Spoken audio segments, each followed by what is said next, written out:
यह वीडियो जरा गौर से सुनिएगा।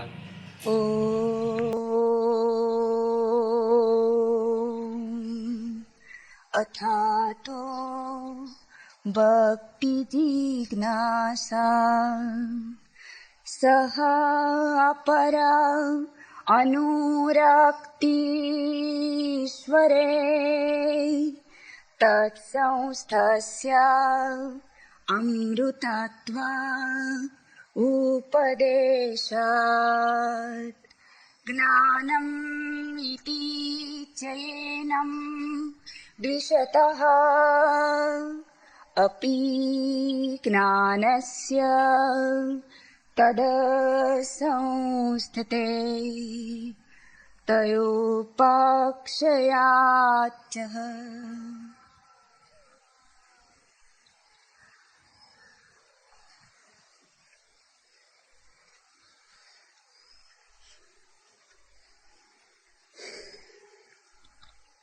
ओम अथातो भक्ति जिज्ञासा। यह सुबह, यह वृक्षों में शांति, पक्षियों की चहचहाहट, या कि हवाओं का वृक्षों से गुजरना, पहाड़ों का सन्नाटा, या कि नदियों का पहाड़ों से उतरना, या सागरों में लहरों की हलचल, नाद, या आकाश में बादलों की गड़गड़ाहट, यह सभी ओंकार है। ओंकार का अर्थ है सार ध्वनि, समस्त ध्वनियों का सार। ओंकार कोई मंत्र नहीं, सभी छंदों में छिपी हुई आत्मा का नाम है।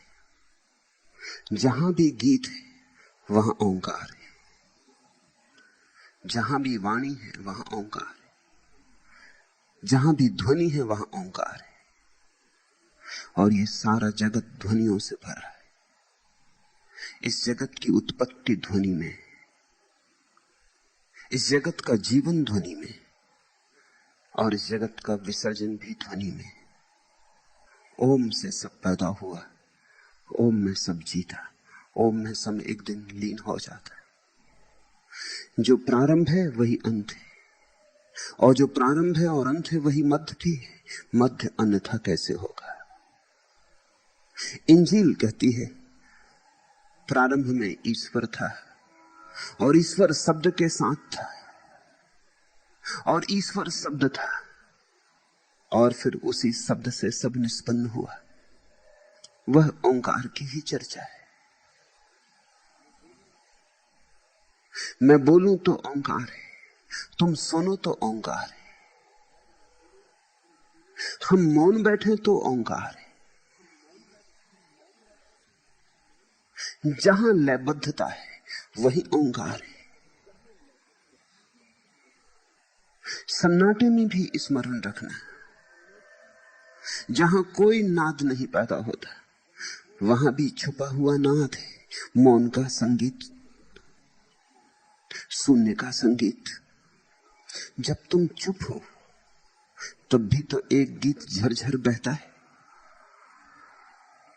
जब वाणी निर्मित नहीं होती तब भी तो सूक्ष्म में छंद बंधता है, अप्रगट है, अव्यक्त है, पर है तो सही। तो शून्य में भी और शब्द में भी ओंकार निमज्जित है। ओंकार ऐसा है जैसे सागर, हम ऐसे हैं जैसे सागर की मछली।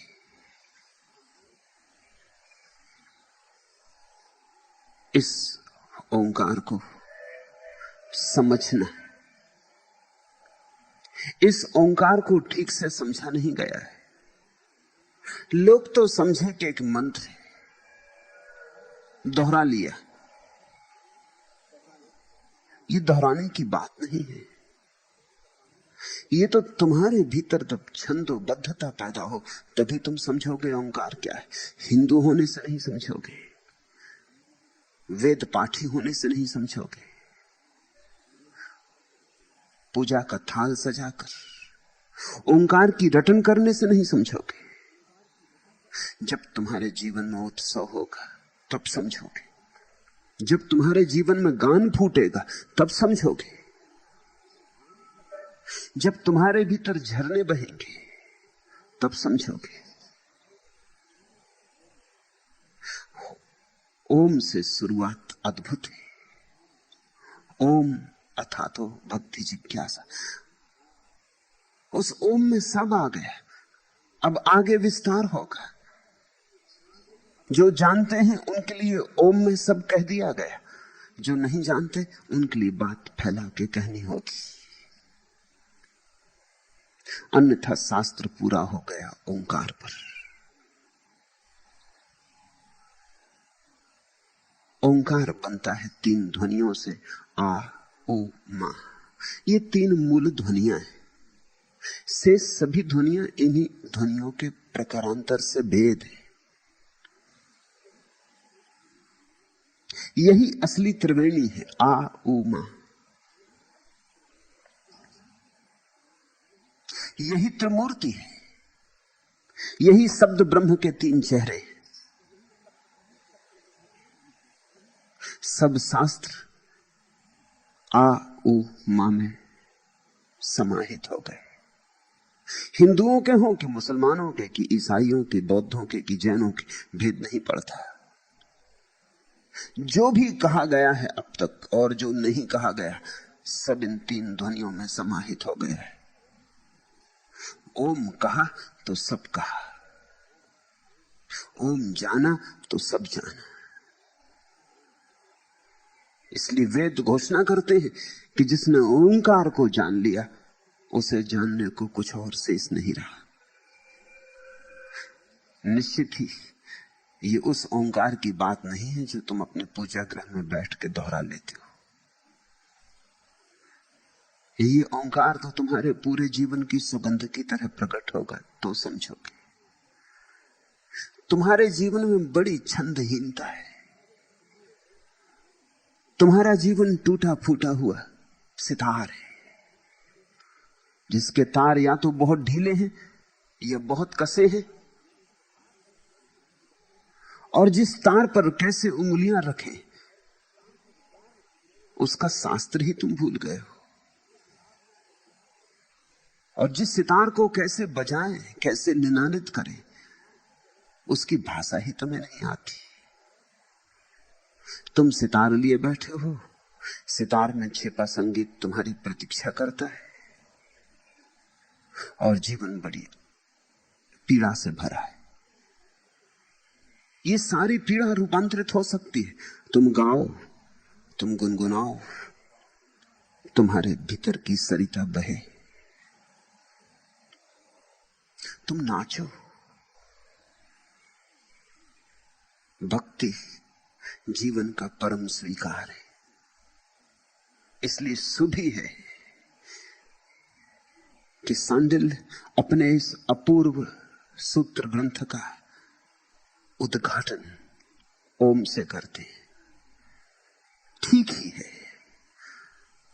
क्योंकि भक्ति जीवन में संगीत पैदा करने की विधि है।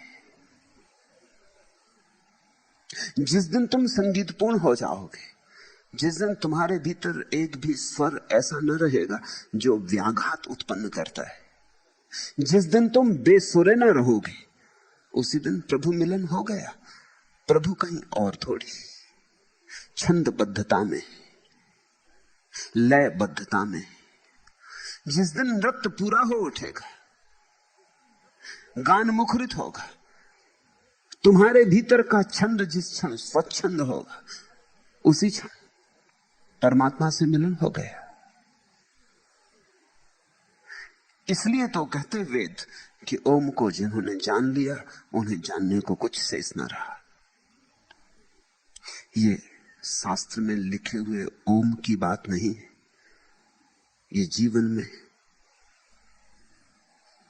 अनुभव की गए अनुभूत छंद की बात है। गायत्री तुम्हारे भीतर छिपी है, भगवत गीता भी। कुरान की आयतें तुम्हारे भीतर मचल रही, तड़फ रही। मुक्त करो। तुम्हारे भीतर बड़ा रुदन है, जैसे किसी वृक्ष में हो जिसके फूल नहीं खिले, जैसे किसी नदी में हो चट्टानों के कारण जो बह न सकी और सागर से मिल ना सकी। जिस वृक्ष में फूल नहीं आते उसकी पीड़ा जानते हो। है और नहीं जैसा।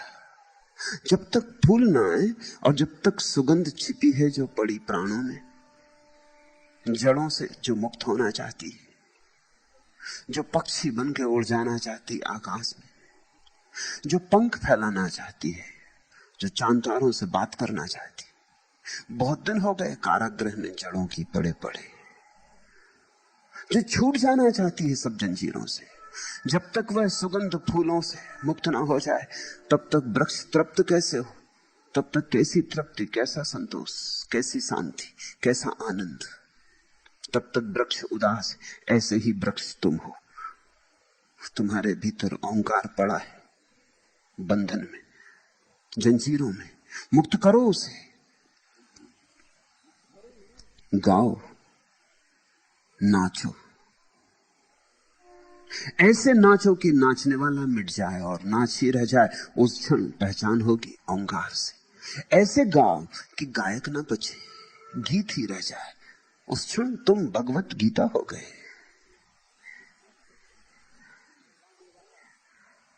जिस क्षण गाने वाला भीतर ना हो और गान अपनी सहज स्फुरना से बहे, उस क्षण तुम कुरान हो गए। उस दिन तुम्हारे भीतर परम काव्य का जन्म हुआ। उस दिन जीवन साधारण ना रहा, असाधारण हुआ। उस दिन जीवन में दीप्ति आई, आभा उपजी। इसलिए ओम से प्रारंभ है। इस ओम में इशारा है कि तुम अभी ऐसे वृक्ष हो जिसके फूल नहीं खिले हैं, और बिना फूल खिले कोई संतुष्टि नहीं, कोई परितोष नहीं। ओम अथातो भक्ति जिज्ञासा। और ये तुम्हें ख्याल में आ जाए कि मेरे फूल अभी खिले नहीं, कि मेरे फल अभी लगे नहीं, कि मेरा वसंत आया नहीं, कि मैं जो गीत लेकर आया था मैंने अभी गाया नहीं, कि जो नाच मेरे पैरों में पड़ा है मैंने घूंघर भी नहीं बांधे, वो नाच अभी उन्मुक्त भी नहीं हुआ। ये तुम्हें समझ में आ जाए तो अथातो भक्ति जिज्ञासा, फिर भक्ति की जिज्ञासा। उसके पहले भक्ति की कोई जिज्ञासा नहीं हो सकती। भक्ति की जिज्ञासा का अर्थ ही ये है कि मैं टूटा फूटा हूं, अभी मुझे जुड़ना है। मैं अधूरा अधूरा हूं, अभी मुझे पूरा होना है। कमियां हैं, सीमाएं हैं हजार मुझ पर, सब सीमाओं को तोड़कर बहना है। बूंद हूं अभी और सागर होना है। अथा तो भक्ति जिज्ञासा। तभी तो तुम जिज्ञासा में लगोगे। समझे भक्ति अर्थात क्या।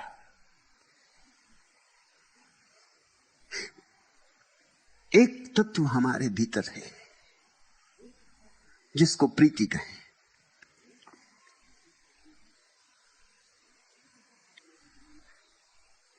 ये जो तत्व हमारे भीतर है, प्रीति, इसी के आधार पर हम जीते। चाहे हम गलत ही जिए तो भी हमारा आधार प्रीति ही होता है। कोई आदमी धन कमाने में लगा है, धन तो ऊपर की बात है, भीतर तो प्रीति से जी रहा है, धन से उसकी प्रीति है। कोई आदमी पद के पीछे पागल है, पद तो गौण है, प्रतिष्ठा की प्रीति है। जहां भी खोजोगे तो तुम प्रीति को ही पाओगे। कोई वैश्यालय चला गया है और किसी ने किसी की हत्या कर दी, पापी में और पुण्यात्मा में तुम एक ही तत्व को एक साथ पाओगे, वह तत्व प्रीति है। फिर प्रीति किससे लग गई उससे भेद पड़ता है। धन से लग गई तो तुम धनी होकर रह जाते हो, ठीकरे हो जाते हो, कागज के सड़े गले नोट होकर मरते हो। जिससे प्रीति लगी वही हो जाओगे। यह बड़ा बुनियादी सत्य है, इसे हृदय में संभाल के रखना। प्रीति महंगा सौदा है, हर किसी से मत लगा लेना। जिससे लगाई वैसे ही हो जाओगे, वैसा होना हो तो ही लगाना। प्रीति का अर्थ ही यही होता है कि मैं यह होना चाहता हूं। राजनेता गांव में आया और तुम भीड़ करके पहुंच गए, फूल मालाएं सजा के। किस बात की खबर है? तुम गहरे में चाहते हो कि मेरे पास भी पद हो, प्रतिष्ठा हो, इसलिए पद और प्रतिष्ठा की पूजा है। कोई फकीर गांव में आया और तुम पहुंच गए, उससे भी तुम्हारी प्रीति की खबर मिलती कि तड़फ रहे हो फकीर होने को, कि कब होगा वो मुक्ति का क्षण, जब सब छोड़ छाड़, जब किसी चीज पर मेरी कोई पकड़ न रह जाएगी। कोई संगीत सुनता है तो धीरे धीरे उसकी चेतना में संगीत की छाया पड़ने लगती है। तुम जिससे प्रीति करोगे वैसे हो जाओगे, जिनसे प्रीति करोगे वैसे हो जाओगे।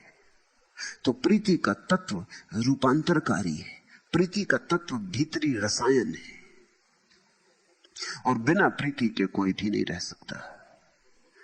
प्रीति ऐसी अनिवार्य है जैसे श्वास, जैसे शरीर श्वास से जीता, आत्मा प्रीति से जीती।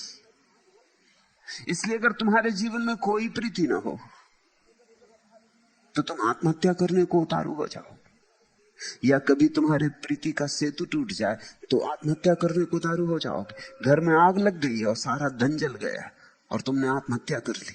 क्या तुम कह रहे हो? तुम ये कहते हो ये घर ही मैं था, ये मेरी प्रीति थी, अब यही ना रहा तो मेरे रहने का क्या अर्थ।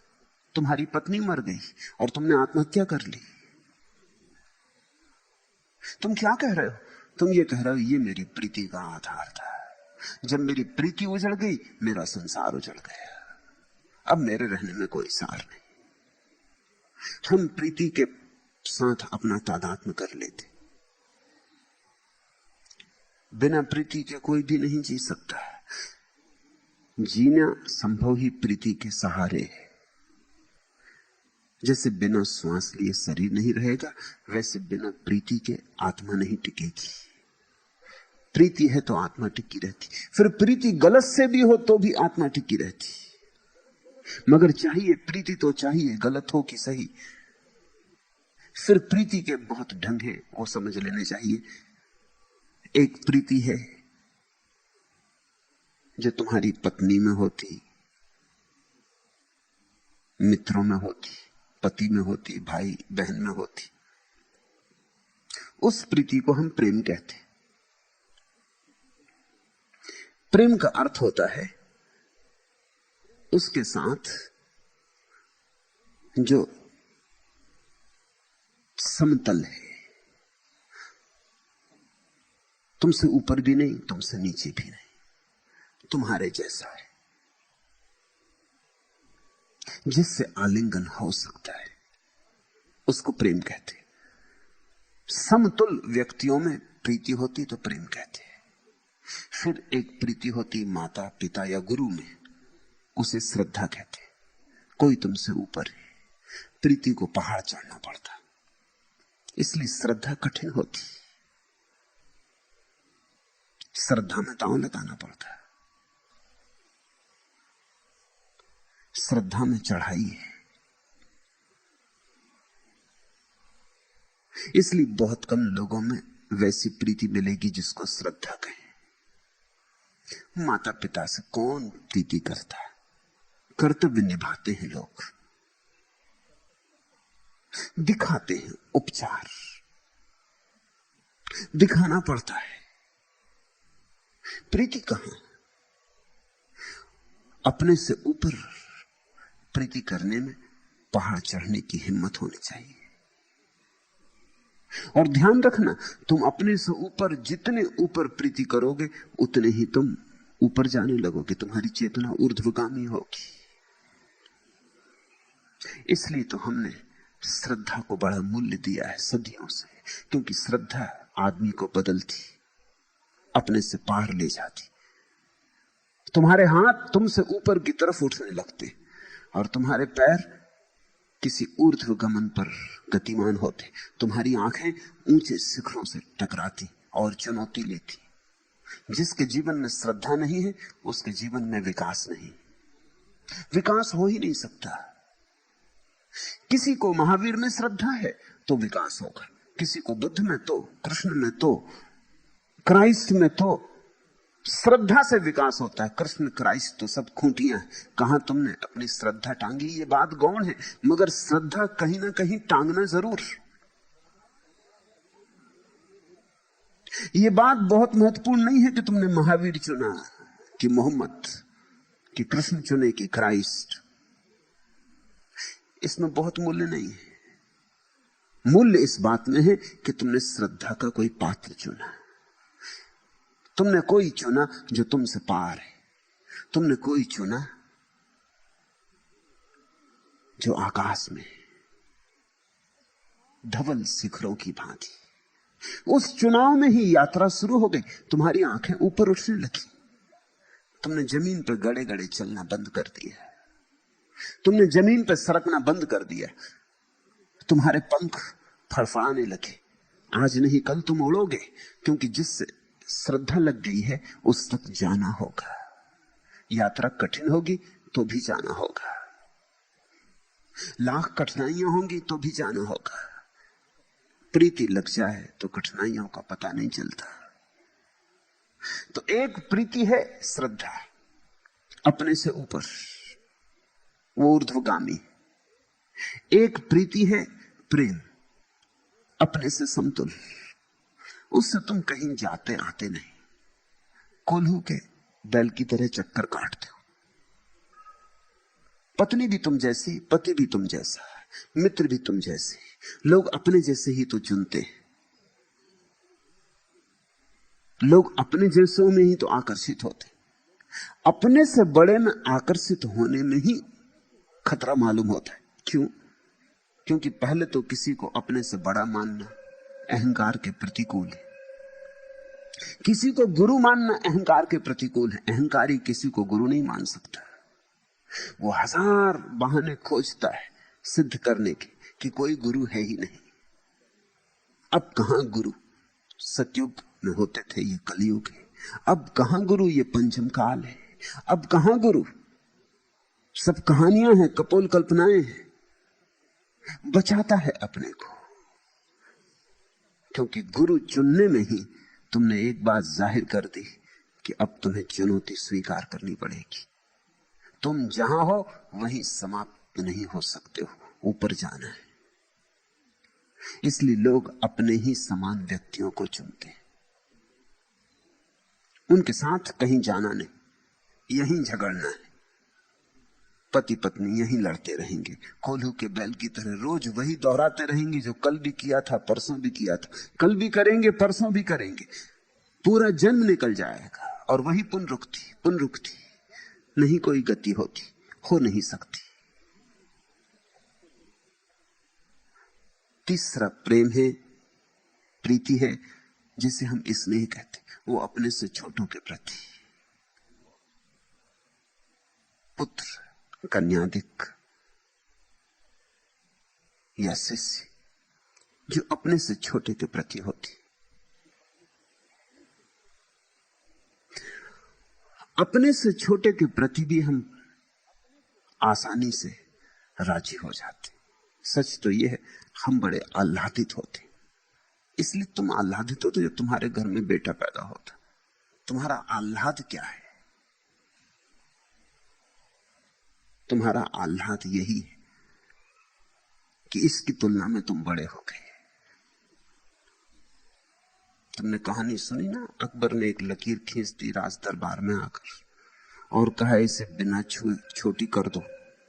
कोई ना कर सका, लेकिन बीरबल ने एक बड़ी लकीर उसके नीचे खींच दी, उसे छुआ नहीं, छोटी हो गई।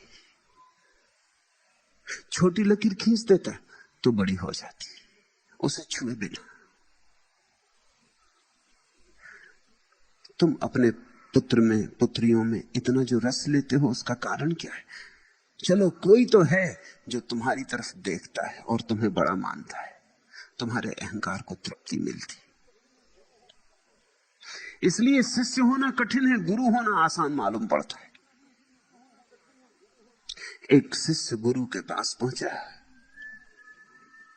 उसने पूछा कि मुझे स्वीकार करेंगे, मैं दीक्षित होने आया हूं। गुरु ने कहा कठिन होगा मामला, यात्रा दुर्गम है, संभाल सकोगे, पात्रता है। पूछा उस युवा ने क्या करना होगा, ऐसी कौन सी कठिनाई है? गुरु ने कहा जो मैं कहूंगा वही करना पड़ेगा। वर्षों तक तो जंगल से लकड़ी काटना, आश्रम के जानवरों को चराना, बुहारी लगाना, भोजन पकाना, इसमें ही लगना होगा। फिर जब पाऊंगा कि अब तुम्हारा समर्पण ठीक ठीक हुआ, तार ठीक ठीक बंधे, तब तुम्हारे ऊपर सत्य के प्रयोग शुरू होंगे, तब ध्यान और तप। उस युवक ने पूछा ये तो बड़ा झंझट की बात है, कितने वर्ष लगेंगे ये जंगल जाना, लकड़ी काटना, भोजन बनाना, सफाई करना, जानवर चराना? गुरु ने कहा कुछ कहा नहीं जा सकता है, निर्भर करता है कि कब तुम तैयार होगे। जब तैयार हो जाओगे तभी वर्ष भी लग सकते हैं, कभी कभी जन्म भी लग जाते हैं। उस युवक ने कहा चलिए ये तो जाने दीजिए, ये मुझे जसता नहीं। गुरु होने में क्या करना पड़ता है? तो उस गुरु ने कहा गुरु होने में कुछ नहीं, जैसे मैं यहां बैठा हूं ऐसे बैठ जाओ और आज्ञा देते रहो। तो उसने कहा फिर ऐसा करिए, मुझे गुरु ही बना लीजिए, ये जसता है। गुरु कौन नहीं बन जाना चाहता? तुम भी कोई मौका नहीं खोते जब गुरु बनने का मौका मिले। किसी को अगर तुम पालो किसी हालत में कि सलाह की जरूरत है, तो तुम्हें चाहे सलाह देने योग्य पात्रता हो या ना हो, तुम जरूर देते हो। तुम चूकते नहीं मौका। कोई मिल भर जाए मुसीबत में, तुम उसकी गर्दन पकड़ लेते हो, तुम उसको सलाह पिलाने लगते हो। और ऐसी सलाहें जो तुमने जीवन में खुद भी कभी स्वीकार नहीं की, जिन पर तुम कभी नहीं चले, जिन पर तुम कभी चलोगे भी नहीं, लेकिन किसी और ने तुम्हारी गर्दन पकड़ के तुम्हें पिला दी थी। अब तुम किसी और के साथ बदला ले रहे हो। दुनिया में सलाहें इतनी दी जाती, मगर लेता कौन? कोई किसी की सलाह लेता? तुमने कभी किसी की ली? और ख्याल रखना, जिसने भी तुम्हारी असहाय अवस्था का मौका उठा के सलाह दी है, उससे तुम नाराज हो, अभी भी नाराज हो, तुम उसे क्षमा नहीं कर पाए हो, क्योंकि तुम असमय में थे और दूसरे ने फायदा उठा लिया। तुम्हारे घर में आग लग गई थी और कोई ज्ञानी तुमसे कहने लगा क्या रखा है, ये संसार तो सब जल ही रहा है, सब जल ही जाएगा, सब पड़ा रह जाएगा, सब ठाट पड़ा रह जाएगा, जब बांध चलेगा बन जाएगा। अरे यहां रखा क्या है? ये बातें तो तुम्हें भी मालूम है, लेकिन तुम्हारा घर जल रहा है और इन सज्जन को सलाह देने की सोची। तुम्हारी पत्नी मर गई हो, कोई कह रहा है कि आत्मा तो अमर है। तुम्हारी तबीयत होती है कि इसको यहीं दुरुस्त कर दो, इस आदमी को। मेरी पत्नी मर गई है, इसे ज्ञान सूझ रहा है, और तुम भली भांति जानते हो कि इसकी पत्नी जब मरी थी तब ये भी रो रहा था, और कल जब इसका बेटा मरेगा तो फिर ये जार जार रोएगा। तब तुम्हारे हाथ में एक मौका होगा कि तुम भी बदला ले लोगे, तुम भी सलाह दे दोगे। सलाहें एक दूसरे का अपमान है। सलाह का मतलब यह होता तुम सिद्ध कर रहे हो मैं जानता हूं तुम नहीं जानते, मैं ज्ञानी तुम अज्ञानी। तुम मौका पाके गुरु बन रहे हो। जांचना, अपने जीवन को जरा परखना। हर किसी को सलाह देने को तैयार हो। कोई सिगरेट पी रहा है और तुम्हारे भीतर एकदम खुजलाहट होती, किसको सलाह दो कि सिगरेट पीना बुरा है।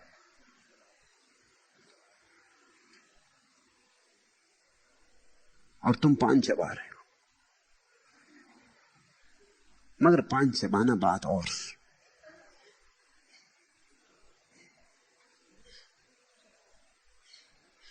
लेकिन तुम सलाह देने का मौका नहीं छोड़ोगे। तुम्हारे बाप ने तुम्हें सलाह दी थी और तुमने एक ना मानी, और वही सलाहें तुम अपने बेटों को पिला रहे हो। वे भी नहीं मानेंगे, तुमने नहीं मानी थी। कौन मानता है सलाह? क्यों सलाहें नहीं मानी जाती? कारण देने वाला अहंकार का मजा लेता है, लेने वाले के अहंकार को चोट लगती। तुम्हारे घर बेटे बेटियां पैदा हो जाती, तुम बड़े खुश होते। तुमको ये असहाय प्राणी मिल गए जिनको अब तुम जैसा चाहो बनाओ, जहां चाहो भेजो, जो आज्ञा दो इन्हें मानना ही पड़े। मनोवैज्ञानिक कहते हैं कि बच्चों के साथ सदियों में जो अत्याचार हुआ है, वैसा अत्याचार किसी के साथ कभी नहीं हुआ। गुलाम से गुलाम भी इतना गुलाम नहीं होता जितने बच्चे तुम्हारे गुलाम हो जाते, क्योंकि असहाय हैं, तुम पर निर्भर है, जी नहीं सकते तुम्हारे बिना। एक छोटा सा बच्चा है, दूध नहीं मिले, सेवा नहीं मिले, सुरक्षा नहीं मिले, मरी जाएगा, जी ही नहीं सकता। उसका जीवन दांव पर लगा है। तुम इस मौके को नहीं चूकते, तुम इस मौके का पूरा फायदा उठा लेते हो, पूरे से ज्यादा फायदा उठा लेते हो। हालांकि तुम कहते यही हो कि मुझे तुमसे प्रेम है, इसलिए ऐसा कर रहा हूं। लेकिन अगर बहुत छानबीन करोगे, थोड़े सजग होगे, तो पाओगे अहंकार का रस ले रहे हो। और तो कोई तुम्हारी सुनता नहीं, तुम्हारे बेटे को तो सुननी ही पड़ती। इसलिए कौन बेटा अपने बाप को माफ कर पाता है?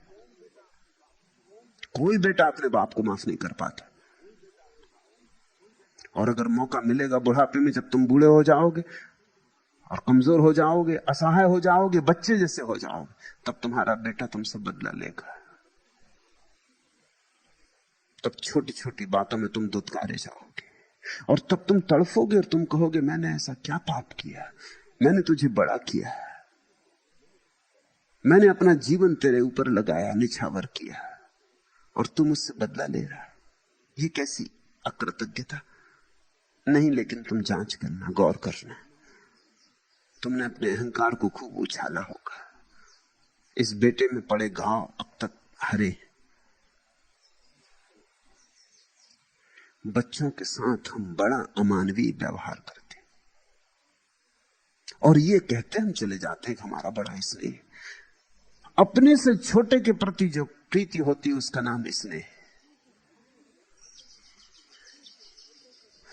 मेरे देखे अपने से छोटे के प्रति सच्ची प्रीति और ठीक प्रीति तभी होती है जब अपने से बड़े के प्रति श्रद्धा हो, अन्यथा नहीं होती, अन्यथा झूठी होती। जिस व्यक्ति के जीवन में अपने से बड़े के प्रति श्रद्धा है, सम्यक श्रद्धा है, उस व्यक्ति के जीवन में अपने से छोटे के प्रति सम्यक स्नेह होता है। और उस व्यक्ति के जीवन में एक और क्रांति घटती, अपने से सम के प्रति सम्यक प्रेम होता है। उसके जीवन में प्रेम का छंद बंध जाता है। छोटे के प्रति सम्यक स्नेह होता है, धारा की तरह बहता उसका प्रेम, बेशर्त। वो कोई शर्त बंदी नहीं करता कि तुम ऐसा करोगे तो मैं तुम्हें प्रेम करूंगा, कि तुम ऐसे होगे तो मैं तुम्हें प्रेम करूंगा। वो ये भी नहीं कहता कि बड़े होकर तुम इस तरह के व्यक्ति बनना, कि मैं हिंदू हूं तो तुम भी हिंदू होना, कि मैं कम्युनिस्ट हूं तो तुम भी कम्युनिस्ट होना, कि मैं ईसाई हूं तो तुम भी ईसाई रहना, कि मैं चाहता हूं कि तुम डॉक्टर बनो, कि इंजीनियर बनो, तो इंजीनियर ही बनना। नहीं, वो कोई आग्रह नहीं रखता। वो कहता है, मैंने तुम्हें प्रेम दिया, मैं प्रेम देकर आनंदित हुआ, तुमने मुझे हल्का किया। जैसे बादल हल्के हो जाते हैं भूमि पर बरसकर, ऐसा तुम पर बरस कर मैं हल्का हुआ। मैं अनुग्रहित हूं, तुम्हें जो होना हो तुम होना, मैं तुम्हें सहारा दूंगा, तुम जो होना चाहो उसमें, लेकिन तुम्हें कुछ खास बनाने की चेष्टा नहीं करूंगा। मैं कौन हूं? तुम स्वतंत्र हो, तुम आत्मवान हो। मगर ये प्रेम, ये स्नेह उसी में हो सकता है जिसके जीवन में श्रद्धा हुई हो और जिसने किसी गुरु का सत्संग किया हो। गुरु वही है जो तुम्हें इतनी स्वतंत्रता दे कि तुम जो होना चाहो, तुम्हें साथ दे, सहारा दे, तुम्हें अपने सारी संपदा को खोल के रख दे कि चुन लो, और इतनी भी अपेक्षा न रखे कि तुम धन्यवाद देना। जब तुम किसी गुरु से मिल गए हो तभी तुम इस योग्य हो सकोगे कि अपने से छोटे के प्रति स्नेह कर सको, सम्यक स्नेह। अन्यथा तुम्हारा स्नेह भी फांसी का फंदा होगा।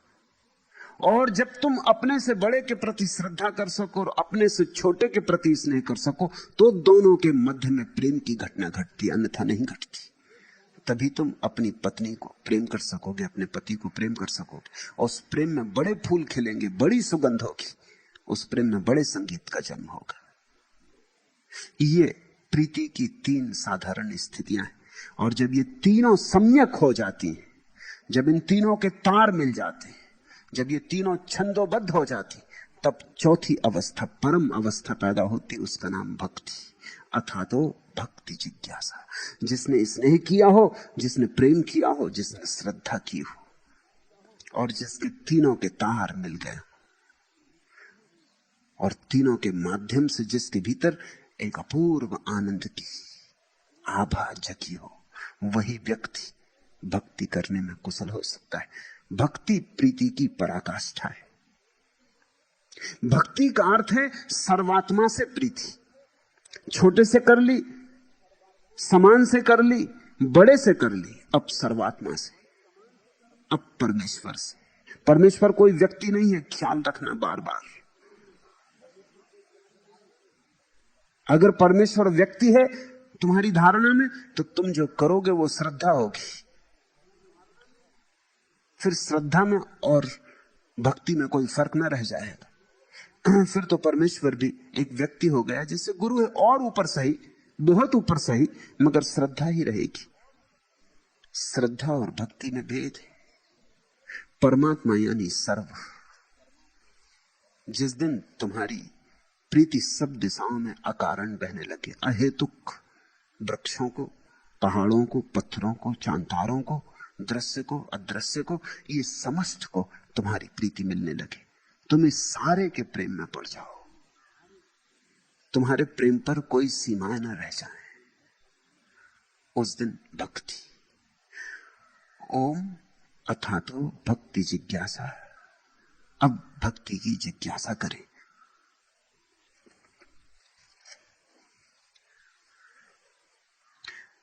सा परा अनुरक्ति ईश्वरे। ईश्वर के प्रति संपूर्ण अनुराग का नाम भक्ति। ऐसा हिंदी में जगह जगह अनुवाद किया जाता है। मूल ज्यादा साफ है। अनुवाद कहता है ईश्वर के प्रति संपूर्ण अनुराग का नाम भक्ति है। मूल कहता है सा परा अनुरक्ति। परा, वो जो तीन प्रीतियां थी उनका नाम है अपरा। श्रद्धा, प्रेम, स्नेह, वे सांसारिक है। ध्यान रहे, श्रद्धा भी सांसारिक है। नास्तिक भी श्रद्धा कर सकता है। आखिर कम्युनिस्ट श्रद्धा करता ही है, कार्ल मार्क्स में और दास कैपिटल में। नास्तिक भी श्रद्धा कर सकता है, उसके भी गुरु होते। चारवाक को मानने वाला चारवाक में श्रद्धा करता है, एपिकुरस को मानने वाला एपिकुरस में श्रद्धा करता है। उसके भी गुरु हैं, उसके भी शास्त्र हैं, उसके भी सिद्धांत हैं, उसके भी तीर्थ हैं। अगर मुसलमानों के लिए मक्का है तो कम्युनिस्टों के लिए मॉस्को है, पर तीर्थ तो है ही। अगर किसी के लिए काबा है तो किसी के लिए क्रेमलिन है, तीर्थ तो है ही। उसी भक्ति, उसी पूजा, उसी श्रद्धा से लोग मॉस्को जाते, जिस भक्ति, श्रद्धा और पूजा से लोग काशी जाते, काबा जाते, गिरनार जाते। श्रद्धा सांसारिक है, जिससे हमने कुछ सीखा है उसके प्रति श्रद्धा हो जाएगी।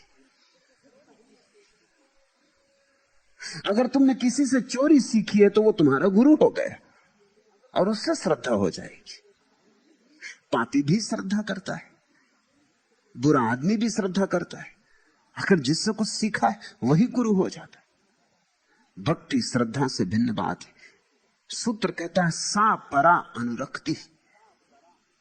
ये तो अपरा हुई, ये तो इस जगत की बातें हुई, प्रेम, स्नेह, श्रद्धा। इनके पार भी एक शुद्ध रूप है प्रीति का। उस रूप को परा अनुरक्ति, ऐसा सांडिल्य कहते। उस परा अनुरक्ति का जो पात्र है वही ईश्वर है।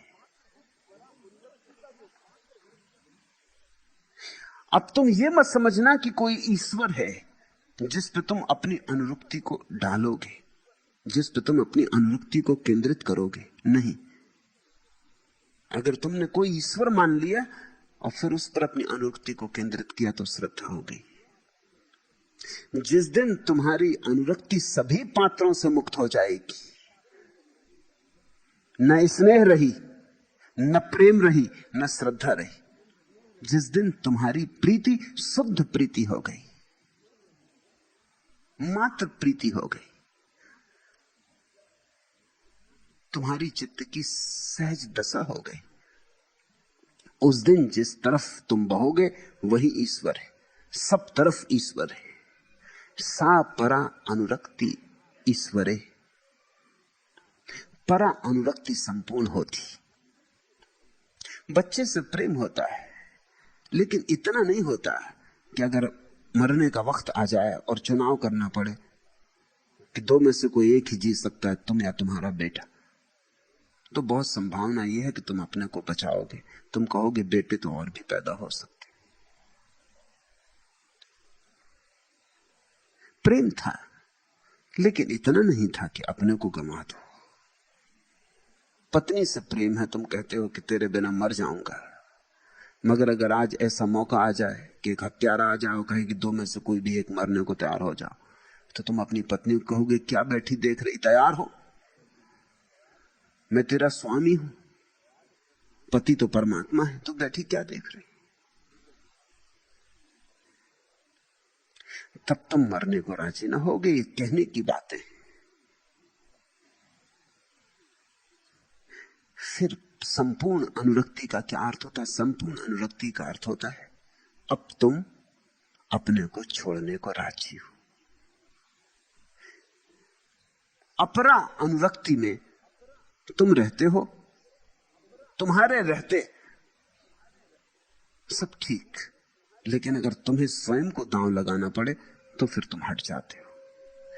परा भक्ति में, परा अनुरक्ति में तुम अपने को दांव पे लगा देते हो। तुम कहते हो मैं तो बूंद हूं जो सागर में खो जाना चाहती, मैं तो बीज हूं जो भूमि में खो जाना चाहता। तुम परमात्मा और अपने बीच परमात्मा को चुनते हो, सर्व को चुनते हो। तुम अपनी सारी सीमाएं छोड़ के छलांग लगा जाना चाहते हो।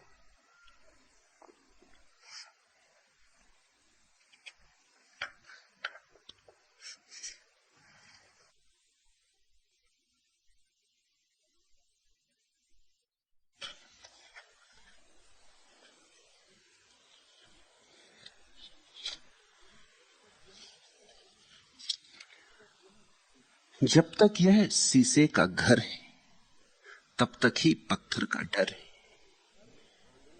हर आंगन का जलना जंगल है, दरवाजे सांपों का पहरा। झरती रोशनियों में अब भी लगता कहीं अंधेरा ठहरा। जब तक यह बालू का घर है तब तक ही लहरों का डर है। हर खूंटी पर टंगा हुआ है जख्म भरे मौसम का चेहरा। शोर सड़क पर थमा हुआ है, गलियों में सन्नाटा गहरा। जब तक यह काजल का घर है तब तक ही दर्पण का डर है। हर क्षण धरती टूट रही है, जर्रा जर्रा पिघल रहा है। चांद सूर्य को कोई अजगर धीरे धीरे निकल रहा है। जब तक यह बारूदी घर है तब तक चिंगारी का डर है। जब तक हमने शरीर के साथ अपने को एक समझा है, तभी तक सब भय, बीमारी के, बुढ़ापे के, मृत्यु के। जिसकी आंखें सब जगह छिपे हुए परमात्मा को खोजने लगी, जिसमें भक्ति की जिज्ञासा उठी, जिसने जानना चाहा है कि जीवन का परम सार क्या है, जीवन की परम बुनियाद क्या है, जो जानना चाहता है कि अब मैं तरंगों से नहीं सागर से मिलना चाहता हूं, अब मैं अभिव्यक्ति से नहीं अभिव्यक्तियों के भीतर जो छिपा है अदृश्य, उसको जानना चाहता हूं। जिसने अपने भीतर देखा कि एक तो देह है जो दिखाई पड़ती और एक मैं हूं जो दिखाई नहीं पड़ता। तुम आज तक किसी को दिखाई नहीं पड़े हो, इस पर तुमने कभी विचार किया? न तुम्हारी पत्नी ने तुम्हें देखा, न तुम्हारे बेटे ने, न तुम्हारे मित्रों ने, न तुमने अपनी पत्नी को देखा है। जो देखा है वो देह है। तुम अनदेखे रह गए हो। तुम जरा कभी बैठ के सोचना, तुम्हें आज तक किसी ने भी नहीं देखा। तुम्हारी आंखों में भी कोई आंखें डाल दे तो भी तुम्हें नहीं देख सकता, फिर भी तुम हो। आंखों से अलग, कानों से अलग, हाथ पैरों से अलग तुम हो, इस देह से अलग तुम हो। तुम भली भांति जानते हो, वो तुम्हारा सहज अनुभव है कि मैं इससे पृथक हूं। तुम्हारा हाथ कट जाए तो भी तुम नहीं कट जाते। तुम आंखें बंद कर लो तो भी भीतर तुम देखते हो, बिना आंख के देखते हो। तुम भीतर हो, तुम चैतन्य हो, तुम अदृश्य हो। जैसे तुम्हारे भीतर ये छोटा सा अदृश्य छिपा है, ऐसा ही इस सारे जगत के भीतर भी अदृश्य छिपा है। दृश्य दिखाई पड़ रहा है, अदृश्य से पहचान नहीं हो रही। उस अदृश्य की प्रीति में पड़ जाने का नाम भक्ति। फिर भय क्या? दृश्य छिन जाएगा तो छिन जाए। अगर दृश्य की कीमत पर विराट अदृश्य मिलता हो, ये क्षुद्र देह जाती हो तो जाए, ये सस्ता सौदा है। अगर इस देह के जाने पर विराट से मिलन होता, प्रभु मिलन होता, तो कौन होगा पागल जो इस देह के लिए रुकेगा? मगर ये प्रतीति भीतर गहरी हो गई हो तब, नहीं तो भक्ति की जिज्ञासा का क्षण नहीं आया अभी।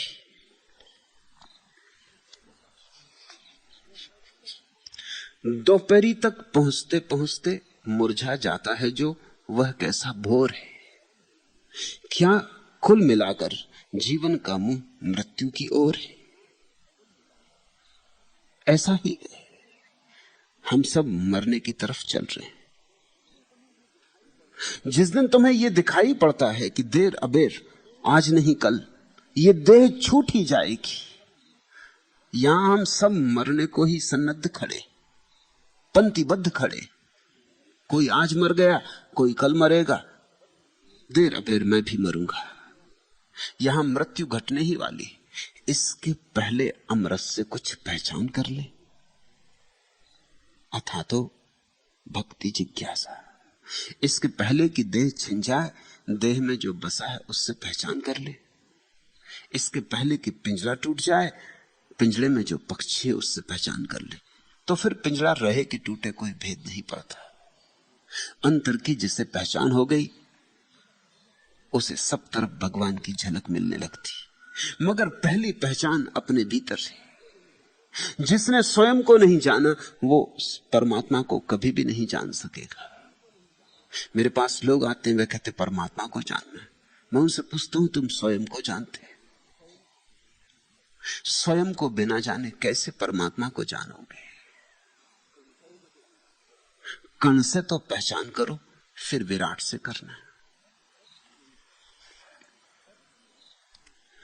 तत् संस्थस्य अमृत उपदेशात्, ऐसा कहा है कि उनमें चित्त लग जाने से जीव अमृतत्व को प्राप्त हो जाता है।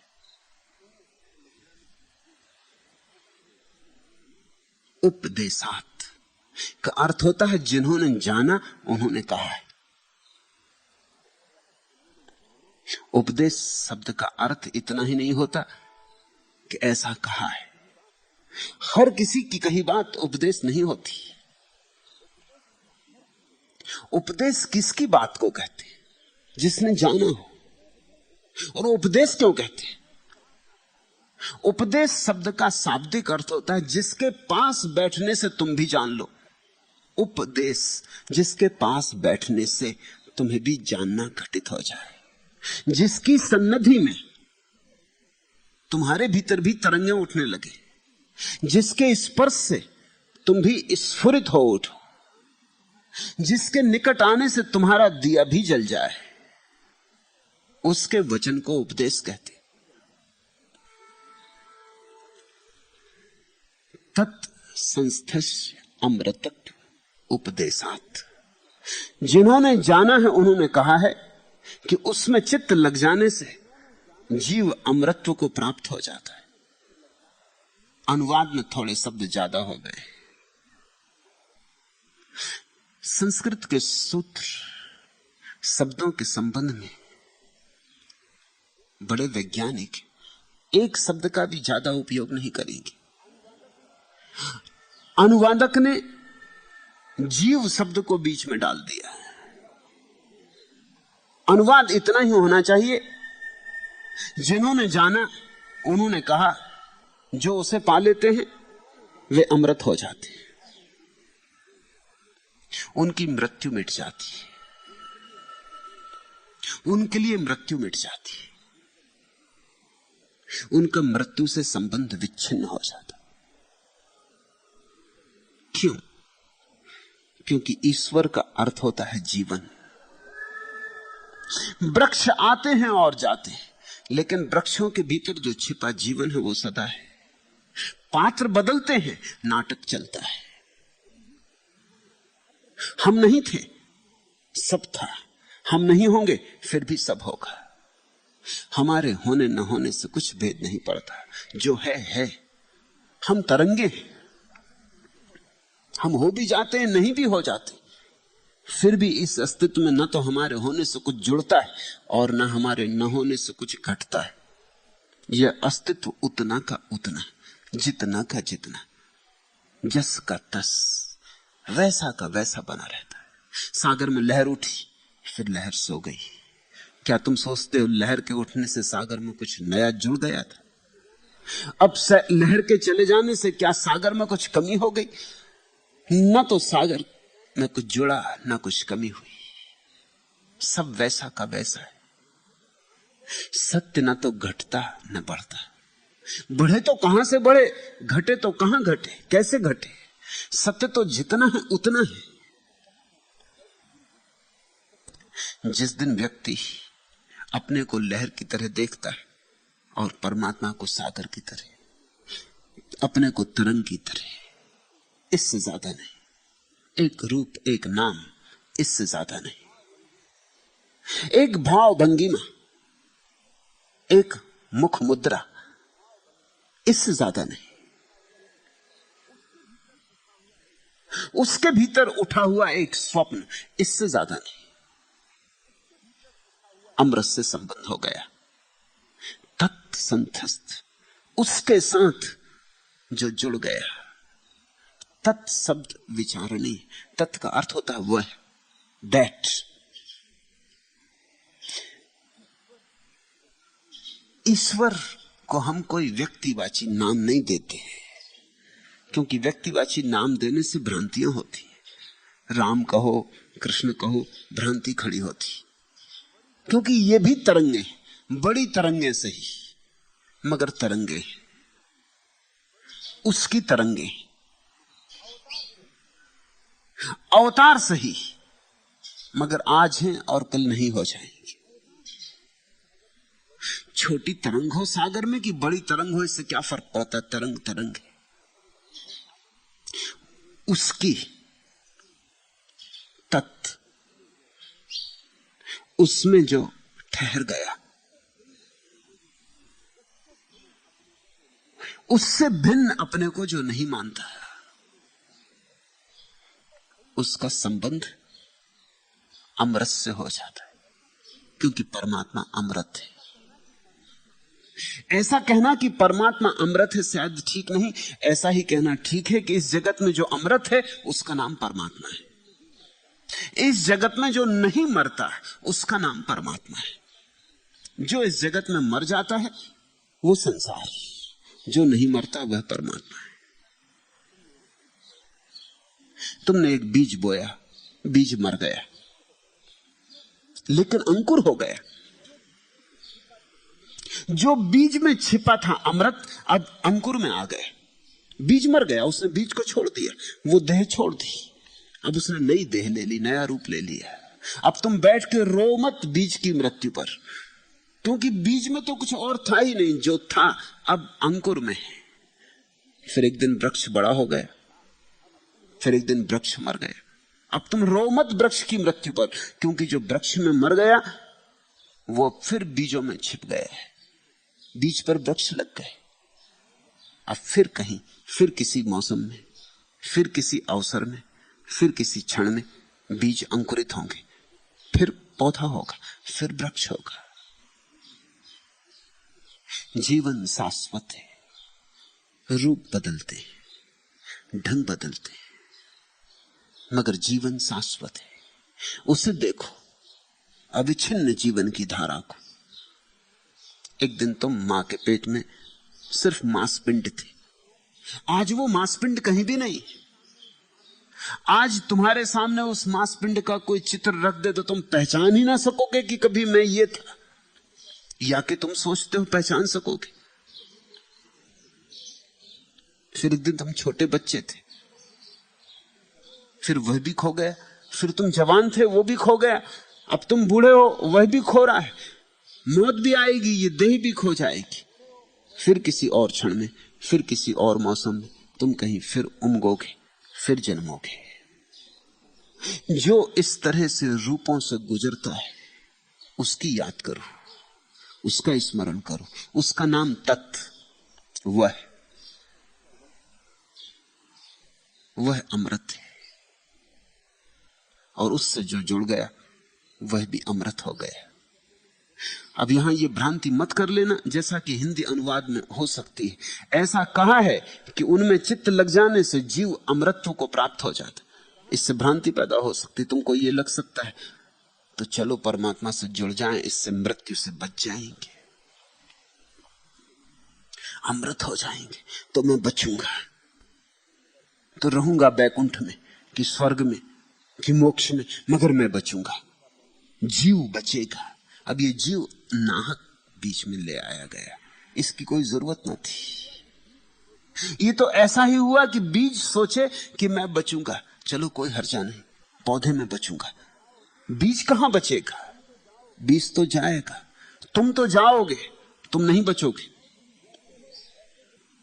तुम जैसे हो ऐसे तो तुम जाओगे ही, जा ही रहे हो, प्रतिपल जा रहे हो। तुमने जैसा अपने को जाना है ये बचने वाली बात नहीं है, लेकिन तुम्हारे भीतर कोई ऐसा तत्व भी छिपा पड़ा है जैसा तुमने अपने को अभी तक जाना ही नहीं, वह बचेगा, उसका तुमसे कुछ संबंध नहीं। वह यानी वह तत्व, तुम्हारे भीतर भी तत्व बैठा है, साक्षी की तरह बैठा है। जब तुम भोजन कर रहे हो तब वह भोजन नहीं कर रहा है, देख रहा है कि तुम भोजन कर रहे हो। जब तुम स्नान कर रहे हो तब वह स्नान नहीं कर रहा, देख रहा है कि तुम स्नान कर रहे हो। जब तुम बीमार पड़ते हो तब वह बीमार नहीं होता, देखता है कि तुम बीमार हो गए हो। और जब तुम स्वस्थ होते हो तब वह स्वस्थ नहीं होता, देखता है कि तुम स्वस्थ हो गए हो। समझ लेना भेद। जिसने भोजन किया, जो भूखा था, जो बीमार पड़ा, जो स्वस्थ हुआ, इसको ही तुमने अब तक माना है कि मैं हूं, यह तो जाएगा। और तुम्हारे भीतर एक तत्व छिपा है, एक साक्षी खड़ा है, एक चैतन्य, जिससे तुमने अपना संबंध ही नहीं जोड़ा है अभी तक, जिससे तुम्हारी कोई पहचान ही नहीं। तुम्हारी अपने से पहचान ही कहां है।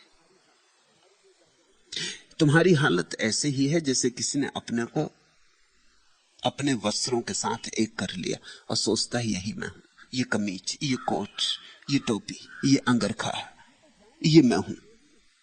ये तो जाएंगे, ये तुम हो ही नहीं। तुम तो बिल्कुल ना बचोगे, लेकिन फिर भी कुछ बचेगा, और वह कुछ तुम्हारे मैं से बिल्कुल मुक्त है। वहां मैं का भाव ही नहीं उठता है, वहां मैं की तरंग ही नहीं बनती। इसलिए बुद्ध ने तो कह दिया अनात्मा, कोई आत्मा नहीं, क्योंकि आत्मा अर्थात मैं। उस साक्षी में कहां आत्मा है? उस साक्षी में यह भाव ही नहीं बनता कि मैं। जहां मैं का भाव बना संसार शुरू हुआ, जहां मैं का भाव मिटा संसार मिटा। उसमें ठहर गए तो अमृत। ऐसा जानने वालों ने कहा है। ज्ञानम इति च एन दुसत अपि ज्ञानस सम स्थिते। ईश्वर संबंधी ज्ञान विशेष का नाम भक्ति नहीं। द्वेषी पुरुष को भी ज्ञान होता है, परंतु उसमें प्रीति नहीं होती। ये सूत्र बहुमूल्य है, खूब ध्यानपूर्वक समझना।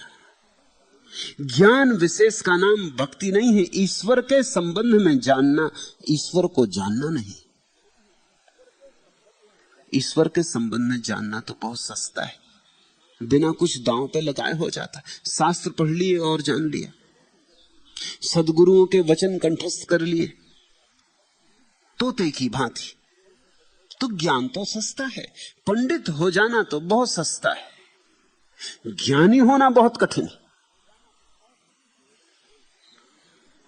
ज्ञानी कोई ज्ञान से नहीं होता, ज्ञानी तो प्रेम से होता है। ये बात जरा उलझी हुई लगेगी। जानने के लिए ज्ञान का संग्रह पर्याप्त नहीं है। जानने के लिए तो प्रीति जगनी चाहिए, विराट के प्रति, अनंत के प्रति, अमृत के प्रति। ईश्वर संबंधी ज्ञान विशेष का नाम भक्ति नहीं। इसलिए इस भ्रांति में मत पढ़ लेना कि खूब जान लिया, उपनिषद पढ़े, वेद पढ़े, गीता पढ़ी, खूब जान लिया, कंठस्थ कर लिया, शास्त्र याद हो गए, सोचने लगे कि ईश्वर है क्योंकि शास्त्रों के तर्क ने समझा दिया कि ईश्वर है, मानने भी लगे कि ईश्वर है। लेकिन ये मानना, ये जानना सब थोता है, सब ऊपर ऊपर है। ये तुम्हारे हृदय में नहीं अंकुरित हुआ है। ये जानना तुम्हारा नहीं, और जब तक तुम्हारा ना हो तब तक झूठ है। ईश्वर संबंधी ज्ञान विशेष का नाम भक्ति नहीं। तो असली भक्ति क्या है? असली भक्ति वैयक्तिक रूप से ईश्वर से संबंधित होना है। असली भक्ति व्यक्ति का परम से विवाह है। शास्त्र पढ़ने से नहीं होगा, सत्य में उतरना होगा। उतरना महंगा सौदा है, खतरा है, बड़ा खतरा तो है अपने को खोने का। अपने को जो मिटाने को तैयार है वही वहां जाएगा। कबीर ने कहा है, जो घर बारे आपना चले हमारे संग। ये अपना, ये मैं, ये घर तो जला डालना होगा, ये अपने ही हाथ से फूंक देना होगा। पंडित कुछ भी नहीं फूंकता, उल्टे उसका मैं और मजबूत हो जाता है।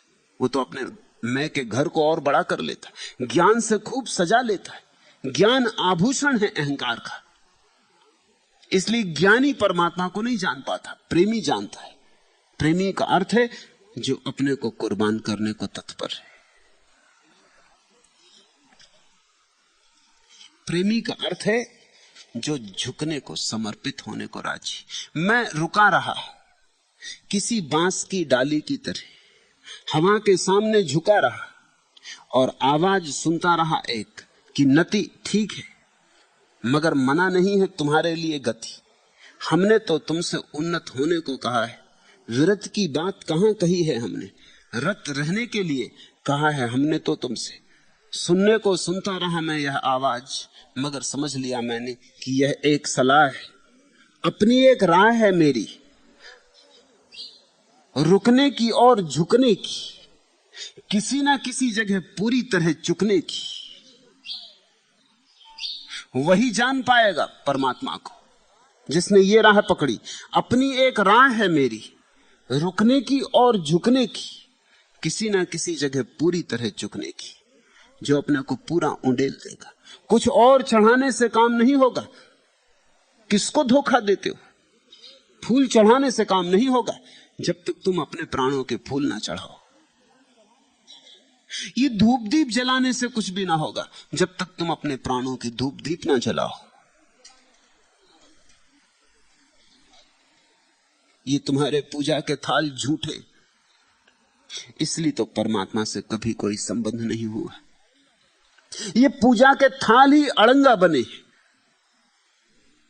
ये तुम्हारे मंदिरों में बसती हुई घंटनाद और उठता हुआ धूप का धुआं, ये सब झूठा है। ये धुआं तुमसे उठे, ये नाद तुम्हारे भीतर हो, ये तुम्हारा ओंकार हो। तुम जलो, तुम गलो, तुम झुको, तुम अपने को उंडेलो तो कुछ हो। ईश्वर संबंधी ज्ञान विशेष का नाम भक्ति नहीं है। द्वेषी पुरुष को भी ज्ञान होता है, परंतु उसमें प्रीति नहीं होती। ज्ञान तो सरल बात है। ज्ञान तो कैसे भी आदमी को हो सकता है, द्वेषी को भी हो सकता है, अत्यंत घृणा से भरे हुए व्यक्ति को भी हो सकता है, क्रोध से भरे हुए व्यक्ति को भी हो सकता है। तुमने दुर्वासा जैसे ऋषियों की कहानियां तो पढ़ी ही। ऋषि तो थे ही, मगर गजब के ऋषि रहे होंगे। ज्ञान तो था ही, शास्त्रों के ज्ञाता तो थे ही, लेकिन प्रीति नहीं उमगी, प्रेम का वसंत नहीं आया, प्रेम के फूल नहीं खिले, प्रेम की सरिता नहीं बही, क्रोध ही चलता रहा। फिर कभी कभी उनको भी हो गया है जिनके पास पांडित्य बिल्कुल नहीं था, जैसे कबीर को या कि जैसे मीरा को। पंडित तो जरा भी नहीं थे, शास्त्र का तो कुछ बोध ही नहीं था। कबीर ने तो कहा है, मसी कागज छुओ नहीं। स्याही और कागज तो कभी छुए ही नहीं। लेकिन कबीर ने कहा, ढाई आखर प्रेम के पढ़े सो पंडित होए। वो जो 2.5 अक्षर प्रेम के हैं वो जरूर पढ़े। बस उन्हीं को पढ़ लिया तो सब पढ़ लिया। उन 2.5 अक्षरों में सब अक्षर आ गए, अक्षर आ गया।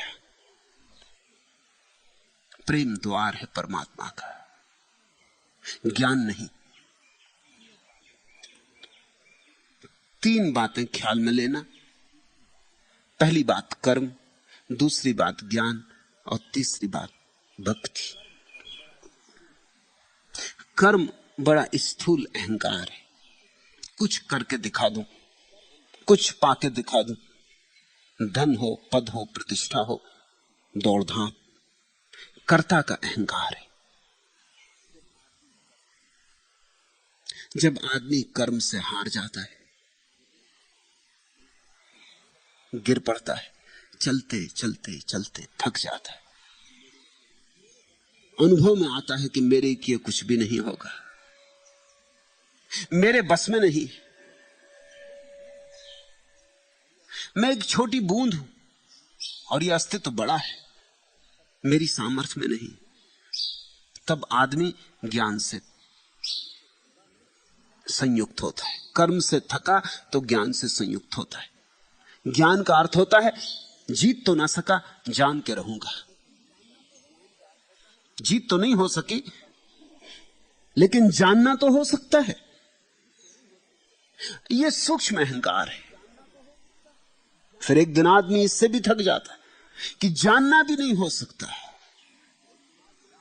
मैं इतना छोटा हूं और ये इतना विराट है, इसको जानूंगा कैसे?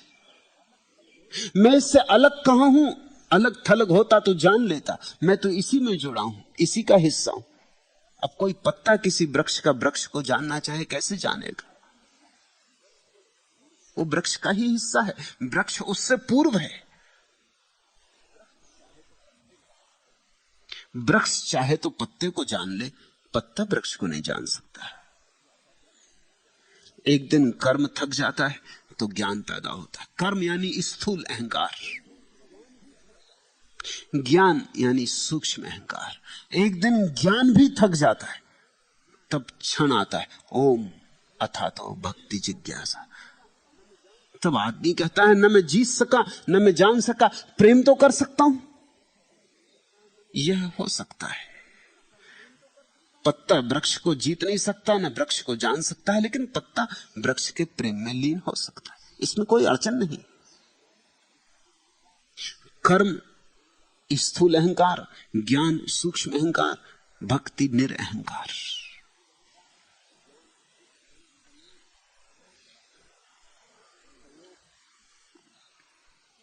तयोप क्षयात चाह, क्योंकि पूर्ण रूप से भक्ति का उदय होते ही ज्ञान का नाश हो जाता। यह सूत्र बड़ा अद्भुत है। इसके दो अर्थ हो सकते हैं। तयोप क्षयात चाह, उसके जानने से क्षय हो जाता है। इसके दो अर्थ हो सकते हैं। एक अर्थ तो यह हो सकता है कि ज्ञान के जानने से भक्ति का क्षय हो जाता है। दूसरा अर्थ यह हो सकता है कि भक्ति के जानने से ज्ञान का क्षय हो जाता है। दोनों अर्थ प्यारे और दोनों अर्थ एक साथ में करना चाहता हूं। अब तक किसी ने दोनों अर्थ एक साथ किए नहीं। पहला, ज्ञान से भक्ति का क्षय हो जाता। जितना आदमी जानकार होगा उतना ही कम प्रेम हो जाएगा। जानना प्रेम की हत्या करता है। जानना जहर है प्रेम के लिए, क्योंकि प्रेम के लिए रहस्य चाहिए, प्रेम के लिए विस्मय विमुग्धता चाहिए, और ज्ञान तो रहस्य को छीन लेता है। ज्ञान तो कहता हम जानते हैं, रहस्य क्या है। छोटे बच्चे प्रेम कर सकते हैं क्योंकि आश्चर्यचकित, विस्मय विमुग्ध, अवाक। छोटा बच्चा छोटी छोटी चीजों के प्रेम में पड़ जाता है। समुद्र के किनारे रंगीन पत्थर बीनने लगता है, शंख सीप बीनने लगता। तुम ज्ञानी हो, तुम कहते हो फेंको इनको, कचरा कहां ले जा रहे हो। बच्चे की समझ में नहीं आता कि इतना प्यारा पत्थर सूरज की रोशनी में ऐसे दमक रहा है, हीरे जैसा। ऐसा प्यारा शंख वो बाप की नजर बचा के खीसे में छिपा लेता है।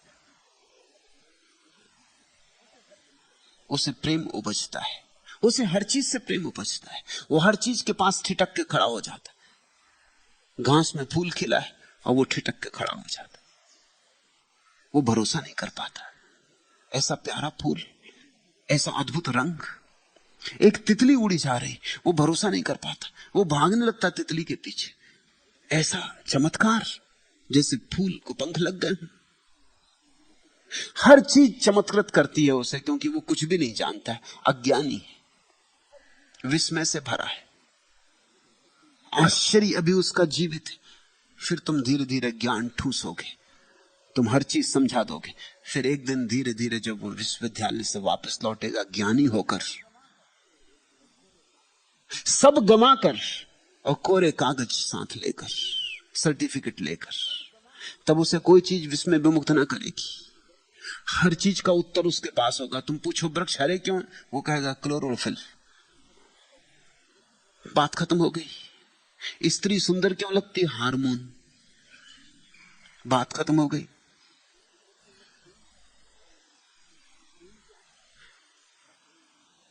प्रेम क्या है, रसायन शास्त्र। वो समझा सकेगा सब, वो सब समझ के आ गया। वो हर चीज को जानता है। अब अनजाना कुछ छूटा नहीं। प्रीति कैसे उमगे, आश्चर्य ही मर गया। आश्चर्य की हवा में प्रीति उमकती है। इसलिए तुम जान के आश्चर्यचकित मत होना कि जैसे जैसे आदमी का ज्ञान बढ़ा है वैसे वैसे दुनिया में प्रेम कम हो गया। ये स्वाभाविक परिणाम, ये सांडिल के सूत्र में छिपा है। तयोप क्षयात चाह, देखते नहीं तुम, रोज देखते नहीं। दुनिया में जितनी शिक्षा बढ़ती जाती उतना प्रेम कम होता जाता है। शिक्षित आदमी और प्रेमी जरा मुश्किल जोड़ है। जितना शिक्षित उतना ही कम प्रेमी। थोड़ा अशिक्षित होना चाहिए प्रेम के लिए। ग्रामीण के पास प्रेम है, शहरी के पास विदा हो गया। असभ्य के पास प्रेम है, सभ्य के पास नहीं।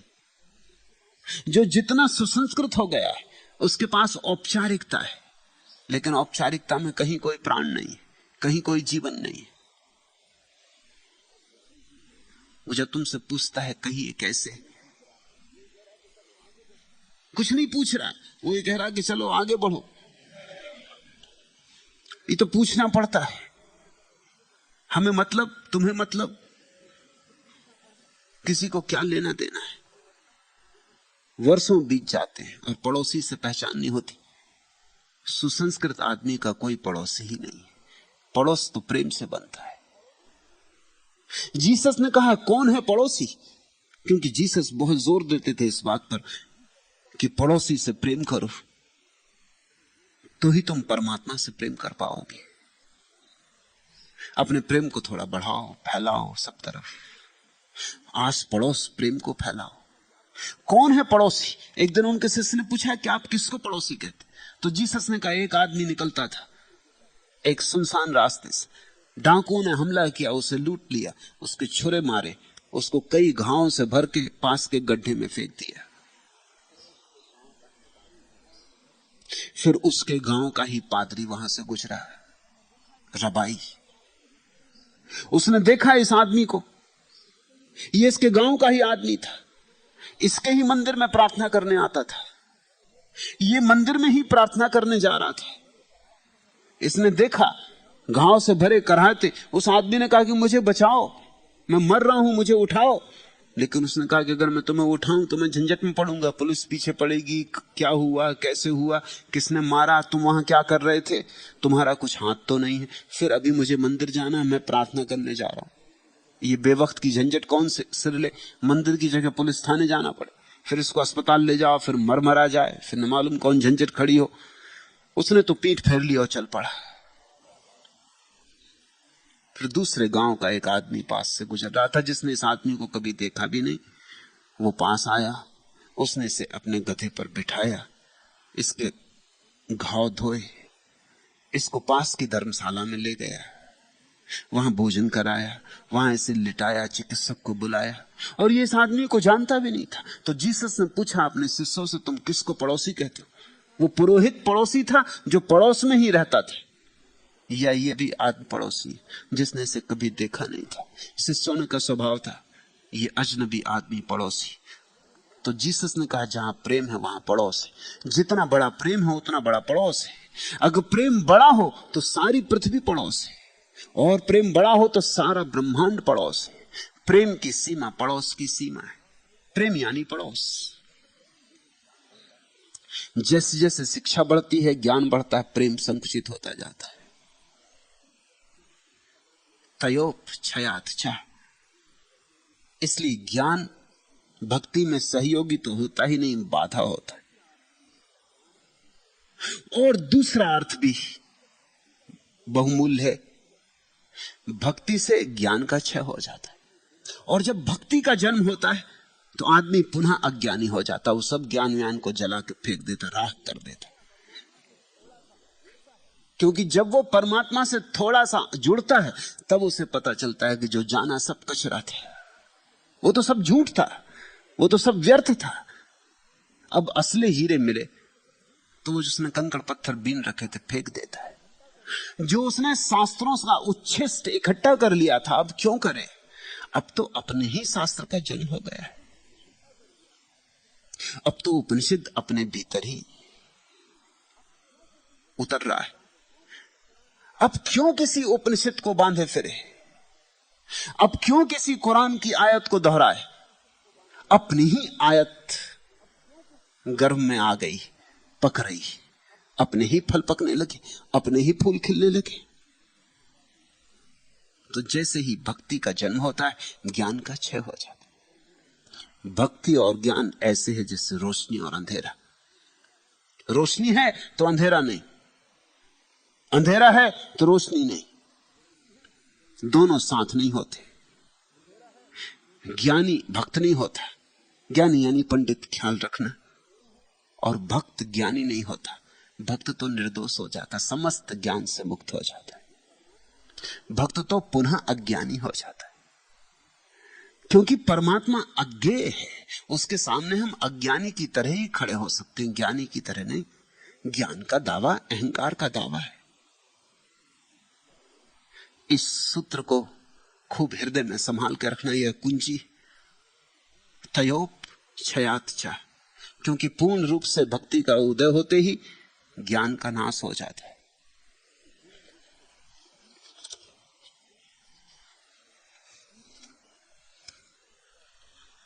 तीर तीर थका शरीर लेकर चलता हूं, रुक जाता हूं शाम को, नाम का सहारा काट देता है रातें, और फिर पौ फटते ही उतर पड़ता हूं पानी में, वाणी में घोलकर विश्वास कि पहुंच रहा हूं ठाव पर, टेक पाऊंगा किसी किसी संध्या में अपना माथा, असरण शरण तुम्हारे पांव पर। नाम से रूप तक, रूप से नाम तक की यात्रा चल रही है। ऐसा नहीं लगता किसी दिन बंद होगी ये, लगता है रोज रोज अधिकाधिक छंद होगी ये। बड़ा जीवन पड़ा है शेष अभी, जो तुमने जाना वो तो कुछ भी नहीं है।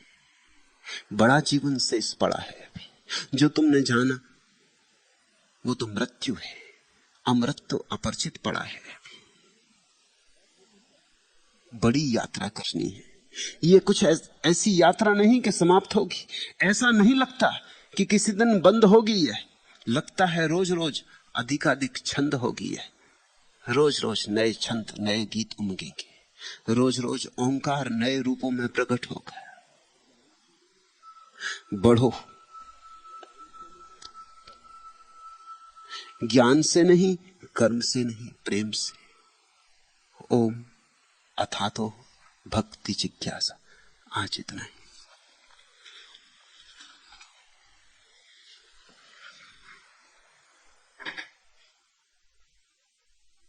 अगर यह वीडियो आपको अच्छी लग रही हो तो वीडियो को लाइक और चैनल को सब्सक्राइब करें।